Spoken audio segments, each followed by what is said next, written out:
Okay, good guys, no, mayroon tayong gagawin dito na Toshiba.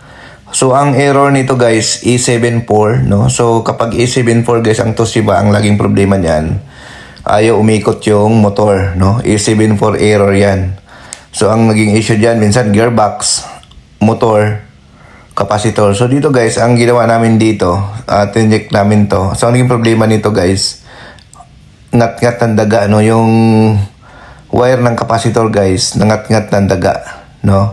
So kaya nagkaroon siya ng E74. Kaya tandaan nyo guys, kapag E74 yung isang Toshiba, ang laging issue niyan, yung gearbox minsan naglalak na, hindi na umiikot, no? Tumigas na, nasira na yung gearbox.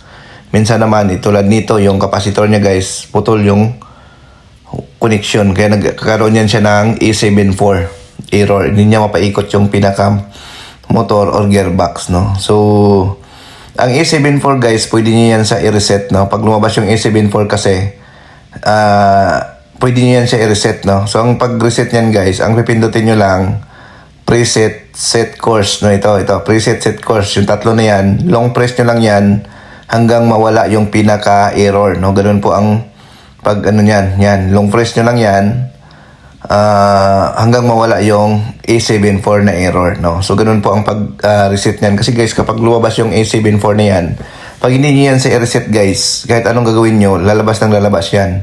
So ang gagawin niyo sa i-reset niyo sa yung preset, set at saka course, yun yung isabay-sabayin yung pindutin hanggang mawala yung pinaka-error. So ito guys, ang issue dito sa ginawa namin, ang capacitor niya guys is naputol, kaya wala na siya, hindi siya umiikot, umuugong lang, no? So, lumalabas yung A74 guys, ang issue niyan, gearbox, capacitor, o yung motor. No, yun lagi ang problema niyan, no? So, kung wala yung capacitor, mag-A74 yan.